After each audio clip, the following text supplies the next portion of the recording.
जय बर' हारिनि नोंथांमोननि गेजेराव फाइनालि आङो मैया मोनसे आसाम एसेम्ब्लिनि रिजाल्टनि सोमोन्दै बुंबाय आरो बिटिसिनि सोमोन्दै बुंबाय। एक्चुअलि मैया बिटिसियावहाय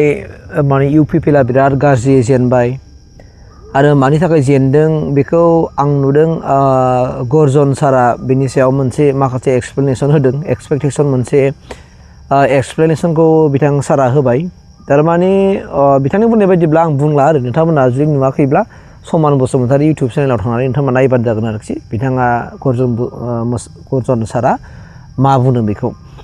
दा एक्चुअलि ओरैबायदि मोनसे माने रेकर्ड जादों आरोना जों नुदों बेवहाय दिनै आसामावहाय बिजेपि हिसाबै हारसिङैनो 82टा बिथांमोना देरहादों आरोखि। 82टा सिटआव 83टा कनस्टिटिउसनावहाय माने बिजेपिया अलरेडि देरहाबाय। टटेलि खुनु रावनिबो मदद लायाबाबो बिथांमोना उदाङै बिथांमोना सरकार दानो हाबाय आरोखि। खिन्थु बिथांमोना इलेक्सन जेब्लानाखि गेलेगोन अब्ला बे समाव बिथांमोनहा एलायन्स दंमोन होननानै दङब्ला बिदिनो माबानिफ्राय एलायन्सआ जाहैबाय मा एजेपि, असम गण परिषद ओमफ्राय बिपिएफ, बिजेपि बे मोनथामजों बिसोरो एलायन्स जानानै गेलेदोंमोन आरोखि। सिट शेयारिं खालामलायनानै बिथांमोना गेलेदोंमोन। दा नुबाय जोङो बिजेपिया गासै 82टा सिट देरहाबाय, कंग्रेसआ गासै 19टाल' देरहादों, बिपिएफआ गासै 11टायाव 10टा देरहाबाय। बै प्रबतझरियावहाय जेनबाय। आंनि रिजाल्ट होनाया अनलि प्रबतझरियावल' मिलायबाय, गासिबो मिलायाखिसै, टटेलि मिलायाखै बे आरो बाथ्रा। माखासे समस्या मिलायबाय खिन्थु इउपिपिएलनि जेनाखि एक्सपेक्टेसन लादोंमोन आं इउपिपिएलखौहाय बिदिनो 7-8 देरहागोन होननानै बे मोनसेयाव देरहायाखिसै आरोखि। बाद बाखि सोर इन्डिया सोर देरहागोन बिसोर मिलायजोबदों आरोखि। ओमफ्राय जों नुदों एजेपिया गासै 10टा देरहाबाय, बिपिएफआबो 10टा देरहाबाय, एआइइउडिएफनिफ्राय 2 देरहाबाय, ओमफ्राय माबा रायजो दलनिफ्राय 2 नामा सासेया रायजो दलनिफ्राय सासे माबा उकिल गगৈ ओमफ्राय दा इन्डिपेन्डेन्ट सासे बै माबानिफ्राय बिरसिं जुरुवानिफ्राय धुबुरी डिस्ट्रिक्टनिफ्राय गासै 26टा आरोखि। दा बेखौ नायदो अब्ला दा बे बुस्थुखौ जों नायोब्ला आंनि डिमान्डआ मा जागोन दा जोंनि बिटिसियावहाय बिटिसि हालामाव जोंनो 2 बा 3खौथ' मोननाय नंला खोमा। दा आं जा फिलिं खालामदों सासेखौथ' कम्पालसारि होगोन आरो बेबो क'क्राझार डिस्ट्रिक्टआव जागोन जोंनाव मिनिस्टारा। ओमफ्राय आंनिबा 2 मोनबा मोजांमोन। दा 2खौ होगोन ना होला आरो डिमान्ड खालामनो हागोन ना हाला जोंनि बिपिएफनिफ्राय बेखौबो मोनसे कुइसन सिखारबाय आरोखि। खारन जुदि बिपिएफनिफ्राय जुदि बेखौ डिमान्ड खालामनो हायाब्ला 2 जुदि माबा मिनिस्टार मोननो हायाब्ला स्टेटआवहाय एसे माबा जानोसै आरोखि, नङा होमबा? जों मन्थ्रिखौ मोनथारनांगोन। दा मोननायाथ' जेरैबाबो बिजेपि गभर्नमेन्टआ होगोन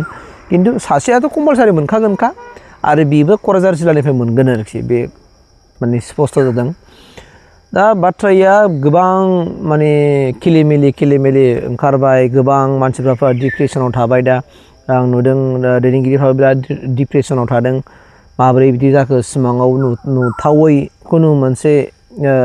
आनएक्सपेक्टेसन बुस्थुआ दिनै फैदों आरो बेखौ लानानै माने बयबो बिराद डिप्रेसनाव थादों आरोखि आरो सानदों बिदिब्ला मा जामारगोन आरो निस्सय माबा मोनसे मावबावदों नामा बिजेपि गभर्नमेन्टआ बे आरो वेस्ट बेंगलखौ जों जेब्ला नाहरो वेस्ट बेंगलावबो बिराद गिदिर रेकर्ड खालामबाय। माने बिजेपिया फुरा देरहाबाय गासै 295आव गासै 206खौनो माबा देरहाखाबाय, बिजेपि देरहाखाबाय। 206खौनो माने वेस्ट बेंगलावबो बिजेपिया देरहाखाबाय। ओमफ्राय गासै 80टाल' माबायावहाय माने तृणमूल कंग्रेसआ देरहादों आरोखि। सिन्था खालामदो हारसिङैनो गोसोबायदि दा माबाया बिजेपिया माबायावबो वेस्ट बेंगलावबो आरामसे सरकार दानो हाबाय आरोखि। दा जोंना फेक्टरा जाहैबाय मा जोंना बिटिसि। जोंनो बिटिसिखौ उइनायन खालामनांगौ, बिटिसिखौ जों जौगानाय खालामनांगौ। दिनै राजखान्थियाव जेनेबा फैबाय, दा जोंना राजखान्थिनि इलेक्सननि बोथोरा जोबलायबाय, दाना जों गावनि खामानिखौ जों मावनांगौ जालायबाय। सोरबा कन्ट्रेक्टर जानानै माखासे ओनसोलाव थांनानै जेनेबा जौगानायनि खामानि मावनाय, जाय जे थासारियाव दङ आबादारिफ्रा दिनै दा आबाद मावफिननांसिगोन, सोरबा साख्रियालफ्राबो दिनै साख्रिनि खामानि मावनांसिगोन, बिभिन्न जाय जे खामानि मावनानै जादों बिथांमोना बे खामानि मावनानै जानांसिगोन आरोखि। थारमाने जों नुबाय दा थांनाय आं मैयाबो होनदों माने थांनाय जेनेखि बिटिआरआव एकर्डनि उनाव जेनेखि इउपिपिएल सरकार जादोंमोन बिनि उनावबो माने बिपिएफनिफ्रायथ' एमएलए देरहादों जेनद्रोबाखै खारन बावहाय नोङो रुबेल नार्जारि सारा एमएलए हिसाबै देरहादोंमोन अपोजिसन हिसाबै ओमफ्राय सरन बर'आबो देरहादोंमोन अपोजिसन हिसाबै ओमफ्राय दिलीप सैखिया दिलीप नङा दुर्गादास बर' बिथांमोनाबो देरहादोंमोन एमएलए हिसाबै अपोजिसन हिसाबै बिथांमोना देरहादोंमोन आरोखि खिन्थु ओइबारनियावहाय बिराद मोनसे रेकर्ड जाबाय जे खुनु अपोजिसननिफ्राय देरहायाखिसै खालि कंग्रेसआल' देरहालांबाय बिटिसि माबानिफ्राय आरो दा बेखौबो होनदों परबतजराखौबो बिपिएफआ रैखाथि होनो हागौमोन होनना बुंदों जुदि बिथांमोना जुदि मुनमुन ब्रह्मखौ माने बिजाथि होनायमोनब्ला बावहायबो देरहागौमोन बिपिएफआ होननानै बे बाथ्राखौ दिनै बिथांमोना रायलायसोदों आरोखि गोबां मानसिफ्रा आंनो फन हरनानै बुंहरदों बिराद गिदिर भुल मावबाय बिपिएफआ जुदि बिसोरखौ होआबालानो जुदि माबाखौ होयोमोनबा मुनमुन ब्रह्मखौ होयोमोनब्ला परबतजराबो आरामसे देरहासिगौमोन बे बाथ्राखौ बुंहरदों आरोखि एकदमबारे ल' मार्जिन भटआव माने देरहादों होननानै बिथांमोनहा फोरमायदों थ' बयनिबो गोसोआव गोबां माखासे सोंथिफोर सिखारखागोन कुइसनाथ' सिखारखागोन नङा होमबा जेनेबा फरिखा होनानै फरिखायाव जुदि फेल जादोंब्ला आङो फरिखायाव बिराद मोजां लिरदोंमोन नाथाय मानि थाखाय फेल जाखो बे मोनसे कुइसन सिखारखायो ओमफ्राय जेनेबा दिनै बिथांमोननि मोनफ्रोमबो पार्टिनिफ्रायबो बिथांमोना जेनेबा इलेक्सन जेब्लानाखि केम्पेइन खालामदोंमोन बै केम्पेइन खालामनाय समाव बिथांमोनहा जेनेबा गोबां माखासे मानसिफोर मेल मिटिंफ्राव ओंखारदोंमोन फैदोंमोन आरो बैफोरखौ लानानै आरो बिभिन्न माखासे हारि माहारिफ्राबो खोथा होदोंमन प्रतिश्रुति होदोंमोन प्रेस मिटनि गेजेरजों बिथांमोनाबो होनदोंमोन जे ओइबारनि समाव जे बिथांमोना बिपिएफनो भट होआ इउपिपिएलनो भट होगोन होननानै गोबां बाथ्राफोरखौ बिथांमोनाबो प्रतिश्रुति होदोंमोन दा बैफोर माखासे प्रतिश्रुतियाबो दिनैनि थारिखआव डेन्जार मोनसे जादों काहानि जादों रायजो जादों नोंथांमोन दा बेनिखायनो आंनिफ्राय आपिला बेखौल'सो थागोन आङो अपोजिसन पार्टि हिसाबै बिथांमोना अपोजिसन पार्टि हिसाबै थानांगौ इसेबां डिप्रेसना न' दाउट जागोन मास मोनसेसो बिथांमोना बिराद सानब्रेनायाव थागोन थेवब्लाबो अपोजिसन हिसाबै थानांगोन आरो जुदि थायाबा टटेलि बोखारजोबनानै मोनसे पार्टियाव थानो हायोबाथ' बे आलादा बाथ्रा अब्ला जों बर'आ जों गुबुनखौ गोसोबायदि जों माखासे बुस्थुखौ माने जोङो डेभेलपमेन्टनि खामानिखौ जों मावनो हागोन आरोखि दा बे मोनसे बाथ्रा खिन्थु दिनै नोंथांमोना नाय गोजौ लेभेलनि दैदेनगिरिफ्राथ' दा जेननायाव बारा खस्थ' मोननाय नंखाया खारन बिथांमोनहा नों जेनदोंब्लाबो बिथांमोना न'खरखौ सोलिनो जानो लोंनो थानो बिथांमोना माखासे केपासिटि दंखाजोबो आरो बिथांमोना बानायना लाखाजोबनाय बेफोर केपासिटियाव खिन्थु जायफोर ग्रासरुट लेभेलाव थादों गामि ओनसोलाव थानाय आदा बुसा रायजो राजाफोर जाय माने इउपिपिएलनि सापर्टारफोरमोन बा सोरबा प्राइमारिनि वार्कारफोरमोन बा सोरबा ब्लकनि वार्कारफोरमोन बिथांमोना दिनै जेननाय लोगो लोगो जेनेबा माखासे ओरैबायदि थायोना पार्टियावबो सोरबा माखासे अख्रा मानसिफोर थायो बिसोरनो एबार खुनु जेबो सुबिदा होनो नांला बिथांमोननो जेनेबा अरुनदय होनो नांला बिथांमोननो माबा मोनसे होनो नांला पिएम किसान होनो नांलानो माबा न' बां होनो नांलानो बिसोरनि माबाखौ दानजोबनांसिगौ अनेकथा माखासे बेफोरबायदिनो माखासे मा होनो थौले सान्थिनि दैदेनगिरिफोर थायोथ' मोनफ्रोमबो ओनसोलावहाय दा बेफोरजों बिसोरनि बुंनाय बाथ्राफोरखौ बिसोर दिनै सैज' खालामना थानांसिगोन सहायनानै थानांसिगोन बिरादनो हायाब्लाबो बिथांमोनासो मिथिगौ जों गथिखे ओंखायनो जायफोर ग्रासरुट लेभेलाव थानाय दैदेनगिरिफ्रा खामानि मावो जायफोर गामि लेभेलाव थानानै खामानि मावो रायजो राजाफोरखौ हमथा बुङो दिनै गय खान्दिसे जाहोनानै दोनो दिनै साहा कापसे लोंहोनानै